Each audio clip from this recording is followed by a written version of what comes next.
Hello and welcome.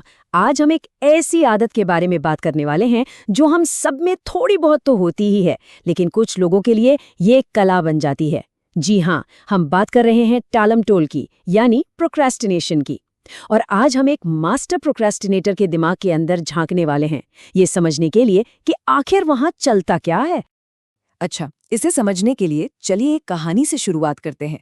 जरा सोचिए, एक 90 पेज की बहुत जरूरी थीसिस लिखनी है और कॉलेज ने इसके लिए पूरा 1 साल दिया है, लेकिन वो 90 पेज लिखे जाते हैं सिर्फ आखिरी 72 घंटों में। ये कोई मजाक नहीं है, ये सच में हुआ है। पर सवाल तो ये है कि हुआ कैसे। देखिए, ज्यादातर लोग जब कोई बड़ा काम हाथ में लेते हैं तो उसे धीरे धीरे महीने दर महीने थोड़ा थोड़ा करके आगे बढ़ाते हैं। एक प्लान होता है, एक तरीका होता है। लेकिन एक प्रोक्रेस्टिनेटर की दुनिया का ग्राफ कुछ ऐसा दिखता है। महीनों तक दूर दूर तक कुछ नहीं, बिल्कुल सन्नाटा।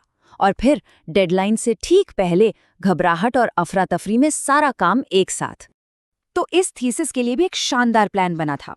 पहले महीने इंट्रोडक्शन लिखेंगे, अगले कुछ महीने रिसर्च करेंगे और आखिर में सब कुछ आराम से जोड़ देंगे। लेकिन असल में क्या हुआ? पहले कुछ महीने गुजर गए, एक शब्द भी नहीं लिखा गया। फिर बीच के 6 महीने भी निकल गए, जीरो प्रोग्रेस। और देखते ही देखते डेडलाइन सिर्फ 3 दिन दूर थी और काम अभी तक शुरू भी नहीं हुआ था। तो नतीजा क्या निकला? 2 रातें लगातार जागकर 72 घंटों के अंदर 90 पेज लिखे गए। कागज पर तो थीसिस पूरी हो गई, लेकिन उसकी क्वालिटी, खैर, उसके बारे में बात नहीं करें तो बेहतर है।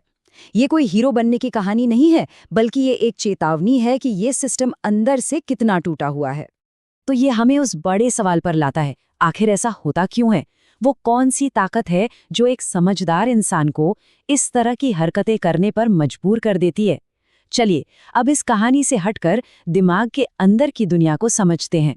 अगर हम 2 तरह के दिमागों को देखें, तो एक नॉन प्रोक्रेस्टिनेटर के दिमाग में एक रैशनल डिसीजन मेकर होता है, जो आप कह सकते हैं स्टीयरिंग व्हील पर बैठा है और सही फैसले ले रहा है।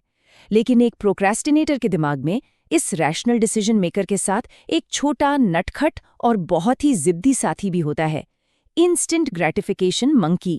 ये इंस्टेंट ग्रेटिफिकेशन मंकी क्या बला है? ये हमारे दिमाग का वो हिस्सा है जो सिर्फ और सिर्फ अभी इसी पल में जीता है। उसे ना तो कल की कोई सीख याद है, ना आने वाले कल की कोई फिक्र। उसकी जिंदगी का बस एक ही फंडा है, जो भी करो वो आसान और मजेदार होना चाहिए, बस। तो जैसे ही रैशनल डिसीजन मेकर कहता है, चलो अब काम करने का टाइम हो गया है, ये मंकी कहता है, अरे नहीं, और वो स्टीयरिंग व्हील छीन लेता है। और फिर क्या होता है? अचानक से सालों पुराना कोई विकिपीडिया पेज पढ़ना बहुत जरूरी लगने लगता है, या फिर फ्रिज खोलकर ये देखना कि पिछले 10 मिनट में कुछ नया तो नहीं आ गया। और फिर यूट्यूब का वो जाल, जिसमें एक वीडियो देखते देखते कब सुबह हो जाती है पता ही नहीं चलता। ये मंकी आपको जिस जगह पे लेके जाता है, उससे डार्क प्लेग्राउंड कहते हैं। ये वो जगह है जहां आप मजेदार चीजें तो कर रहे होते हैं, लेकिन मन के अंदर एक कांटा चुभ रहा होता है कि आपको ये नहीं, कुछ और करना चाहिए। इसलिए यहाँ जो मजा आता है वो असली मजा नहीं होता, क्योंकि वो कमाया हुआ नहीं है। और इस डार्क प्लेग्राउंड की हवा में सिर्फ एक ही चीज घुली होती है, गिल्ट, यानी अपराध बोध, आने वाले काम का डर, बेचैनी और कभी कभी तो खुद से नफरत। ये आराम नहीं है, ये एक मीठा जहर है जो धीरे धीरे इंसान की खुशी को खत्म कर देता है। तो फिर सवाल ये उठता है कि अगर ये बंदर इतना ताकतवर है और हर बार कंट्रोल छीन लेता है, तो फिर किसी प्रोक्रेस्टिनेटर का काम कभी पूरा होता कैसे है?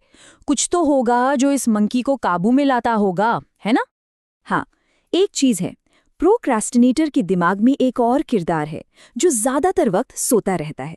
उसका नाम है पैनिक मॉन्स्टर। ये तभी जागता है जब कोई डेडलाइन बिल्कुल सिर पर आ जाती है, या ऑफिस में सबके सामने बेइज्जती होने का खतरा होता है, या फिर करियर बर्बाद होने की नौबत आ जाती है। और सबसे मजेदार बात पता है क्या है? ये पैनिक मॉन्स्टर ही दुनिया की वो इकलौती चीज है जिससे इंस्टेंट ग्रेटिफिकेशन मंकी की रूह कांपती है। जैसे ही पैनिक मॉन्स्टर जागता है, ये बंदर चीखता हुआ पेड़ पर चढ़कर कहीं गायब हो जाता है। और अचानक रैशनल डिसीजन मेकर को स्टीयरिंग व्हील वापस मिल जाता है और वो कहता है, आखिरकार, चलो अब काम शुरू करते हैं। तो जिन कामों की कोई डेडलाइन होती है, उनके लिए ये अजीब सा सिस्टम काम कर जाता है। तरीका अच्छा नहीं है, बहुत तनाव भरा है, पर काम हो जाता है। लेकिन उन चीजों का क्या जिनकी कोई डेडलाइन नहीं होती? यहाँ से कहानी एक ज्यादा गंभीर और खतरनाक मोड़ लेती है, क्योंकि ये टाल-मटोल का वो रूप है जो चुपचाप हमारी जिंदगी को दीमक की तरह खाता रहता है। देखिए, टाल-मटोल दो तरह की होती है। एक जिसमें डेडलाइन होती है, वहाँ पैनिक मॉन्स्टर बचाने आ जाता है, तनाव होता है पर काम निपट जाता है।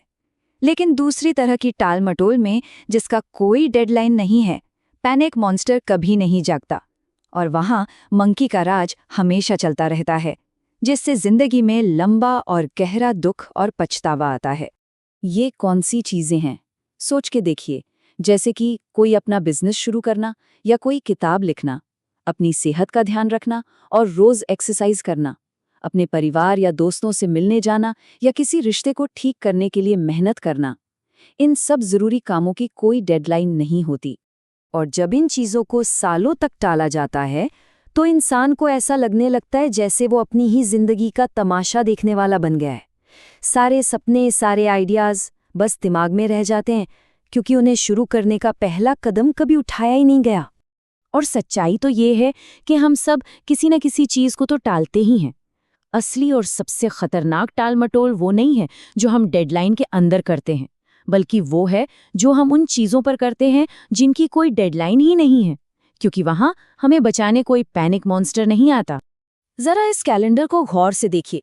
ये 90 साल की जिंदगी है। हर एक डिब्बा हमारी जिंदगी का एक हफ्ता, ज्यादा नहीं है ना? और हम में से कई लोग अपने काफी डिब्बे पहले ही भर चुके हैं। ये बस इस बात की याद दिलाता है कि हमारे पास वक्त लिमिटेड है। तो ये सवाल हम सबको खुद से पूछना होगा कि हम आखिर टाल क्या रहे हैं? हमारी जिंदगी के वो कौन से जरूरी काम हैं जिन पर कोई डेडलाइन नहीं लगी है और जिन्हें हमारी मन का बंदर हमसे दूर रखे हुए है? ये एक ऐसा सवाल है जिसका जवाब हम सबको अपने अंदर ही खोजना होगा।